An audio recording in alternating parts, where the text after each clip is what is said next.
I am 53 years old in July. I have been in politics since I was officially involved in politics, since I was 20. And I became an elected representative at 25. So I've spent more than half my life in politics. I don't do this for pay. I don't do this for titles. My journey in leadership is such that I have passed those things. I have dedicated my life for the transformation of Jamaica.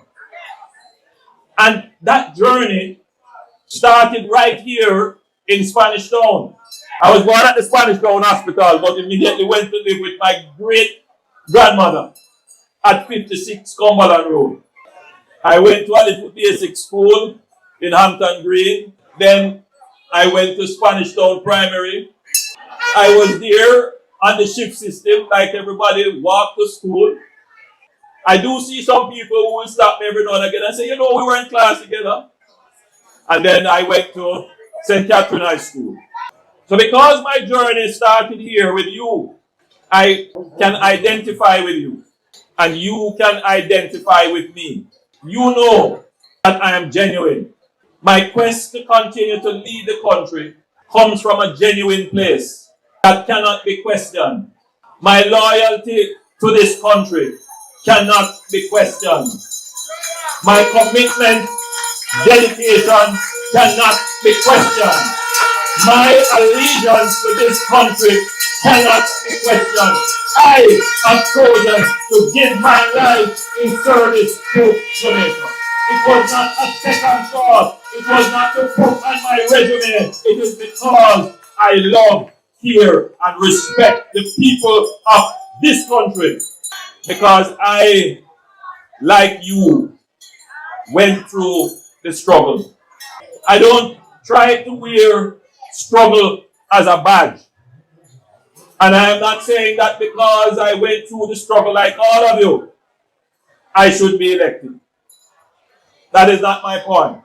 My point is that I have a very deep and personal understanding of what you desire, of what you aspire to be, of what your ambitions are for you and your family, and what you would like to see materialize, transform, emerge in your community, in your town, and in your country.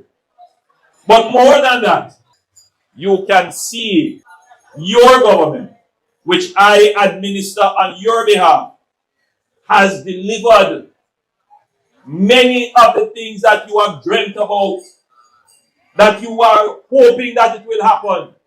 Hey everyone, and welcome back to the channel. If you're new here, this is the Diaspora View, and I'm your host Sam. And before we dive into our today's topic, I want to emphasize on something important. This video is purely for educational purposes. I'm not taking sides here.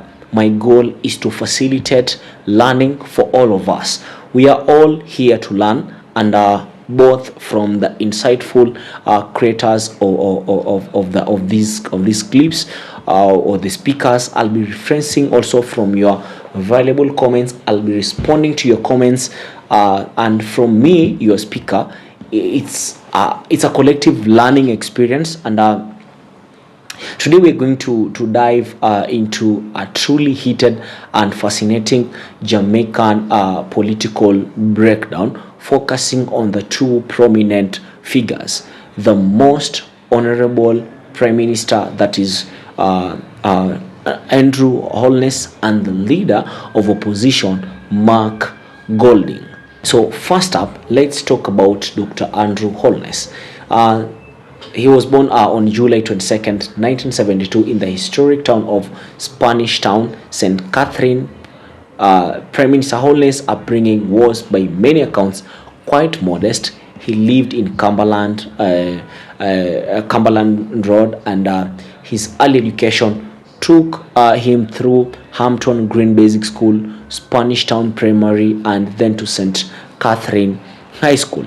During his time at Catherine High School, he excelled, serving as a head boy and actively participating in debating his journey. Participating in debating. So his journey continued into education itself as he later became a teacher. He pursued higher education at the University of the West Indies Mona campus, focusing on management and development studies, and even returned to teach at his alma mater. And, when we take a look at these humble beginnings, which often references like walking to school and growing up in a board house, tenement yard, truly resonate with many Jamaicans. He rose through the ranks of volunteerism before entering politics in his early 20s. So his political career began in earnest when he entered parliament in 1998.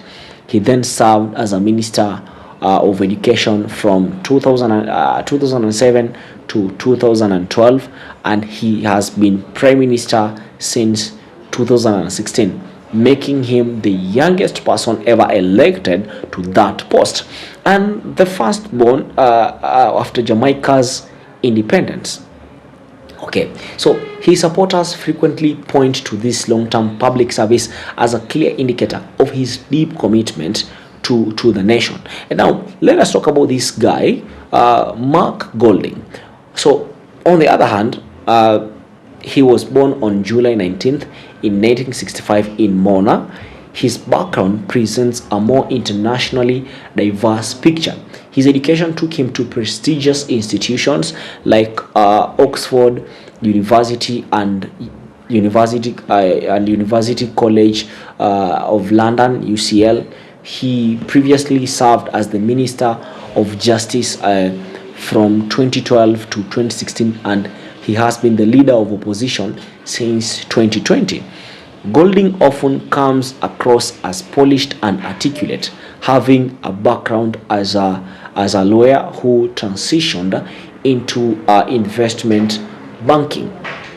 However, some critics argue that his background makes him less relatable to the average Jamaican. Uh, Occasionally calling into question his authenticity. He has also faced significant scrutiny, including racial attacks and questions about his alleged UK citizenship. And it is important to note that he reportedly renounced his UK citizenship in August 2024 to address these concerns directly. And um, allow me to say this. Uh, with this foundational context about these two leaders, I want us to dive into how each of them connects emotionally with the Jamaican populace, how they showcase their patriotism, and most importantly, how they deliver tangible results. And as we go along, I want you guys to feel free to comment below. Who do you feel is more of the people? Sit back, relax, and I'll be back with my further analysis.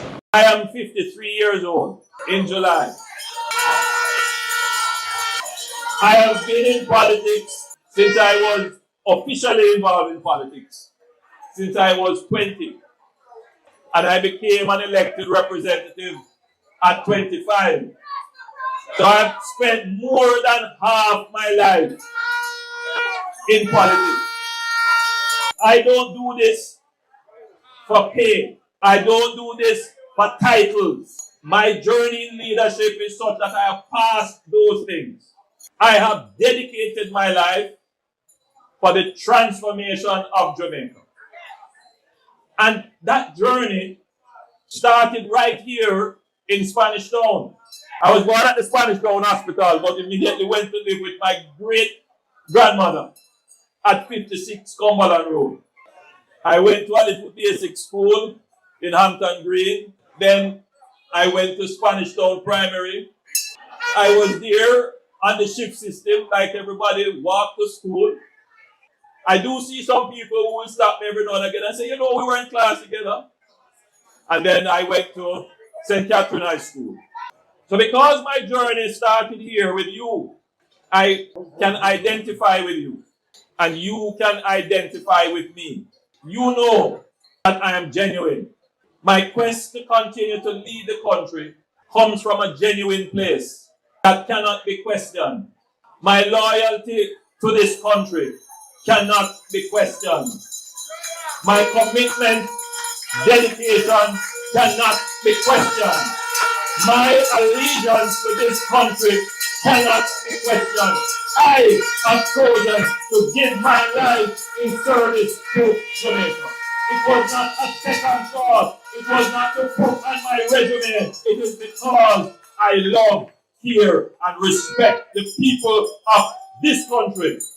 Because I, like you, went through the struggle. I don't try to wear struggle as a badge. And I am not saying that because I went through the struggle like all of you, I should be elected. That is not my point. My point is that I have a very deep and personal understanding of what you desire, of what you aspire to be, of what your ambitions are for you and your family, and what you would like to see materialize, transform, emerge in your community, in your town, and in your country. But more than that, you can see your government, which I administer on your behalf, has delivered many of the things that you have dreamt about, that you are hoping that it will happen, that other governments have not been able to do.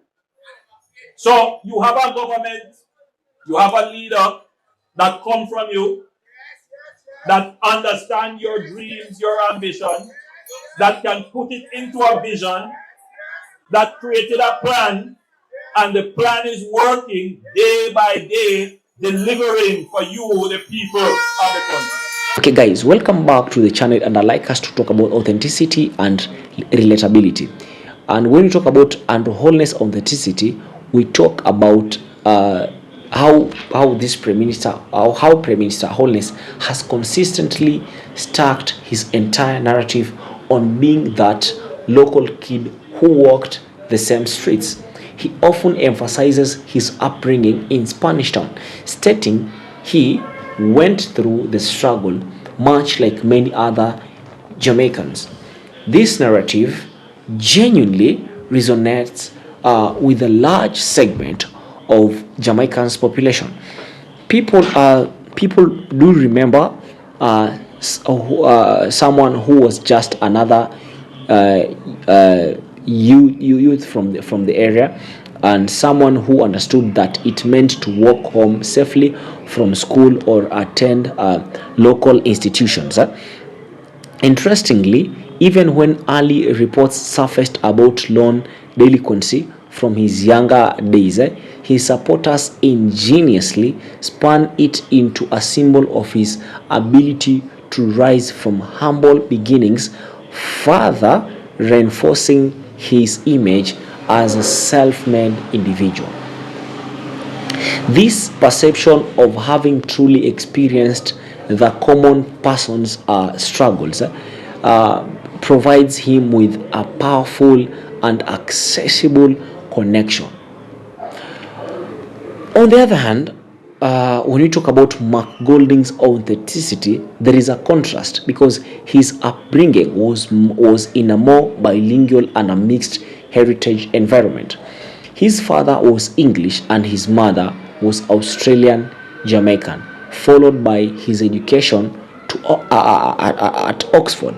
He is undoubtedly articulate and worldly, which appeals to a certain demographic. However, some critics observe that his use of Jamaican patois when he attempts it can sometimes appear forced or unnatural. There have been instances where his poll ratings have reportedly slipped when he adopted a more performance style approach, suggesting that some voters perceive a lack of genuine connection in these attempts. And this highlights a key challenge for Golding, bridging the gap between his refined background and the everyday experiences of a broader Jamaican electorate. Well, when we talk about patriotism and nationalism, uh, uh, focusing on Andrew, let us consider patriotism and national service, because Prime Minister Holness has a long and a consistent record of public service. He has served in Parliament since 1998. He became a minister at the age of 35 and then ascended to the role of Prime Minister at 39, distinguishing him as both the youngest and the first prime minister born after Jamaica gained independence. His tenure has been marked by a focus on governance and fiscal responsibility. Notably, he was cleared of corruption allegations by a commission of inquiry in early 2023, which his supporters frequently cite as proof of his integrity and commitment to clean governance. And critics and supporters alike often point to his unwavering loyalty to his party and his long commitment to public service as clear signifiers of his patriotism. And now let us talk about McGolding's patriotism. McGolding also has a significant record of national service. He played a pivotal role in the establishment of the first Jamaican private investment bank, the DB&G, showing his contribution to the nation's financial sector. As a Minister of Justice, he championed for various reforms aimed at improving the country's legal framework. However, he has faced several challenges regarding public perception, particularly due to allegations surrounding corruption within the People's National Party, that is PNP, Run Kingston and St. Andrew Municipal Corporations, that is the KSMC, and the impact of racially charged rhetoric from political opponents. And importantly, Golding has proactively addressed concerns about his British passport. He publicly clarified that he did not hold dual citizenship, but explicitly renounced his UK citizenship on August 5th, 2024, that is last year, aiming to quell any doubts about his singular allegiance to Jamaica. This act was a crucial step in reaffirming in his commitment and patriotism to the nation. And now let us dive into the third topic, that is the record of service and results. And when it comes to concrete records of service and tangible results, you see, Prime Minister Holness' administration can point to several significant projects. For instance, a prominent example is the rebuilding of the Spanish Town Hospital, a massive undertaking valued at $87 million, supported by funds from the Inter-American Development Bank, that is the IDB, and the European Union (EU).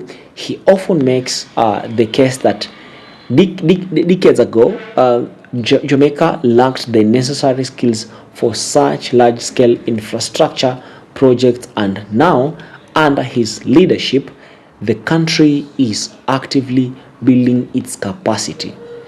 His administration frequently touts increased efficiency in public service, public service delivery, that is, and credible management of public funds, improvements in healthcare infrastructure like better hospitals, and a stronger physical discipline that has been praised by international financial institutions. Okay, when we take a look at Mark Golding's record, uh, uh, Mark Golding's record of service, particularly Justice Minister, includes championing significant legal reforms. But however, critics sometimes argue that his most widely known role was during the FinSAC, that is the Financial Sector Adjustment Company period, and the subsequent financial sector collapse in the late 1990s and early 2000s, which for many is not necessarily associated with direct service to the everyday citizen of Jamaica. Furthermore, you find that critics from the opposing party frequently highlight spending controversies within KSAMC, which has been an embarrassment for Golding's party, potentially impacting public trust in the ability to manage public funds effectively. And while he has a strong background in legal and financial reforms, the visibility of direct tangible benefits for the average Jamaican has been a point of contention for his political opponents. You see, this guy, like Jamaicans say that he has a lot of questions. So, as I come to an end, I want to make some connections here, like for emotional connection and trust. And when we take a moment to dive deeper into emotional connection and trust, you see that Prime Minister Holness consistently plays the hometown card with significant effectiveness. He frequently highlights infrastructural developments in Spanish Town, his personal stories of growing up there, and his roots in community volunteerism.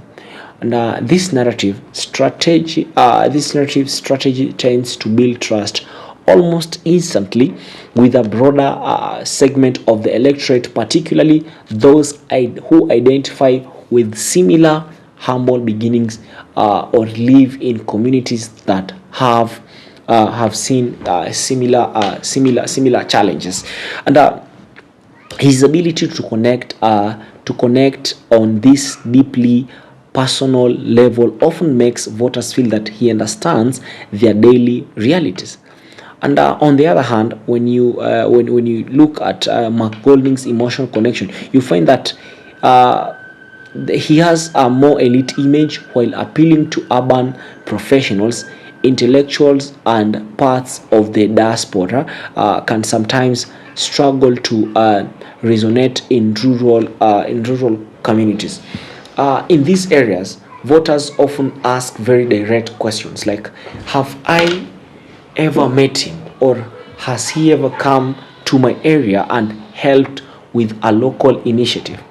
This perceived distance can sometimes hinder the formation of a strong emotional bond and trust with a wider cross section of the population, as voters may feel less personally connected to his background and experiences. And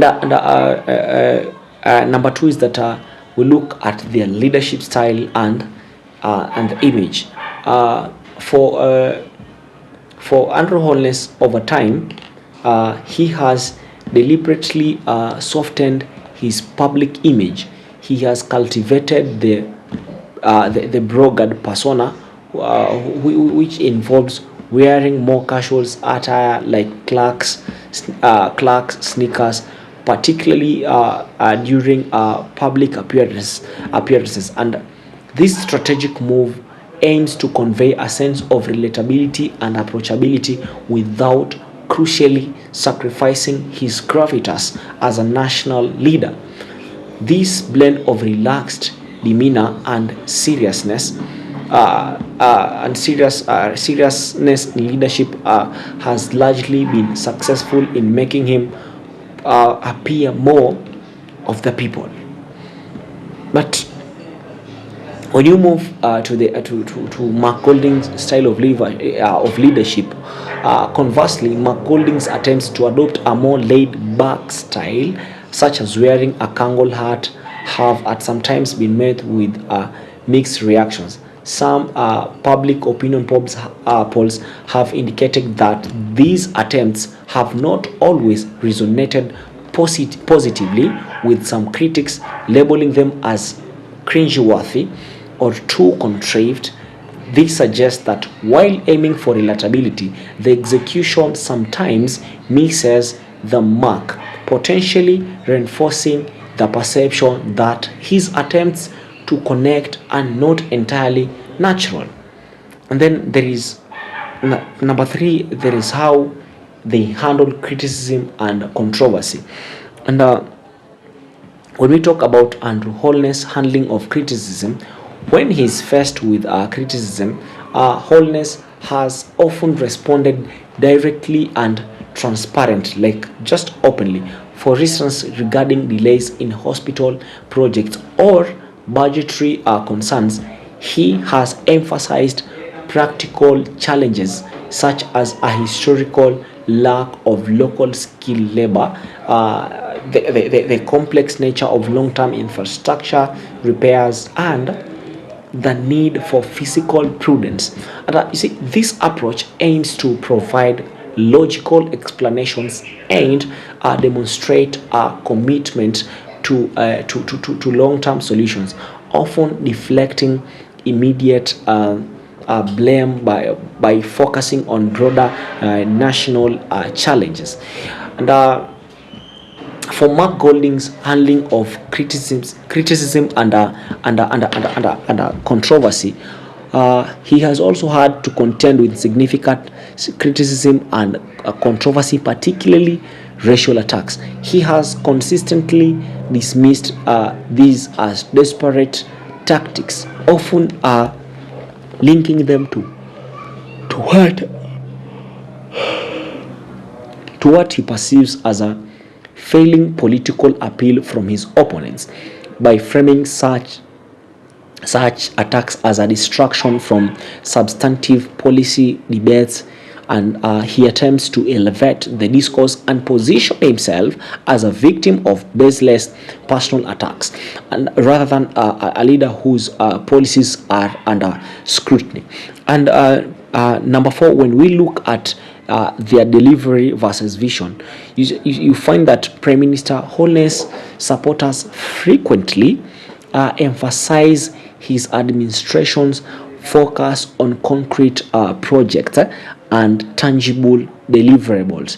They point to visible improvements in national infrastructure, such as new hospitals and upgraded roads, as well as crucial systems like the national identification systems, that is the NIDs, and the government's response to COVID-19 pandemic. His supporters often articulate that he delivers what people dream about, suggesting a practical and result-oriented approach to governance that brings tangible benefits to the lives of ordinary Jamaicans. Now, when you take a look at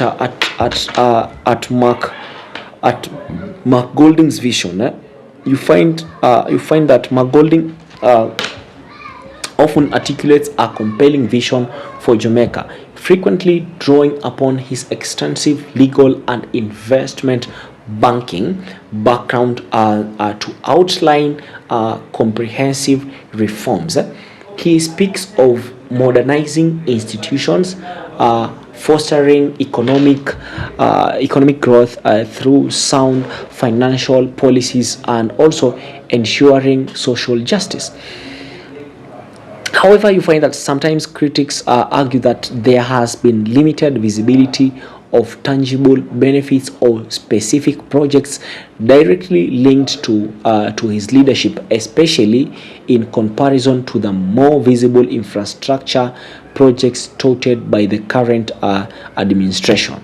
While his vision is clear, some voters may struggle to see how it translates into immediate and concrete improvements in their daily lives. And at the end of the day, you might be asking yourself, who wins the narrative? So, considering all these factors, who truly wins the narrative in the eyes of Jamaican people?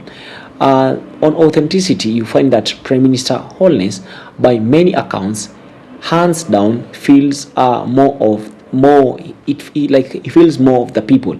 His life story and consistent narrative of overcoming humble beginnings often resonate deeply and create a strong sense of relatability with the common Jamaican citizens.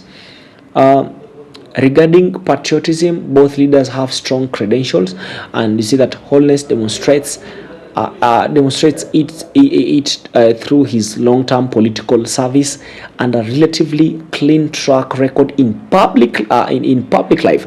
And you see that Golding solidifies his patriotism through his public service and crucially his renunciation of foreign citizenship, signaling an unequivocal commitment to Jamaica. When it comes to delivery, the narrative leans towards Prime Minister Holness, largely due to the visible infrastructure projects and systemic improvements that his administration has overseen. These tangible achievements are easy for the public to see and experience directly. And however, it's essential to acknowledge and note that Mark Golding's offers a distinct set of strengths.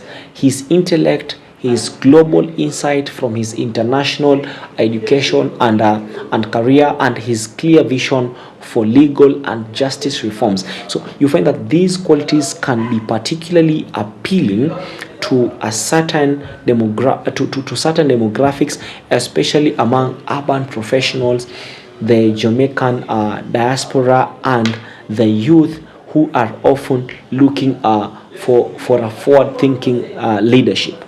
And ultimately, the choice for the Jamaican electorate often comes down to what they prioritize: the perceived relatability and concrete deliverables offered by Holness, or the intellectual vision and reformist agenda presented by Golding. And as I come to an end of this video, allow me to say this. At the end of the day, political leadership is really about finding a perfect leader. Instead, it's about choosing who truly connects with the hopes and aspirations of the people, and who demonstrates a clear ability to deliver on those promises. Does Prime Minister Holness's compelling local story and his steady record of tangible achievements convince you that he is the right leader for Jamaica's future? Or does Mark Golding's intellectual vision, his commitment to reforms, and his global grounding resonate more strongly with your vision for the nation? I don't know. I don't know what you think about this, but I truly want to hear your thoughts on the complex and vital discussion. So most definitely, I'll ask you to drop your comments below and share your perspectives respectively. And of course, if you found this analysis insightful, please hit that like button, subscribe to the Diaspora Review for more discussions like this, and ring that notification bell so that you don't miss out on our next video. I've been your presenter for today, Bemu. Big up to yourself. Peace out.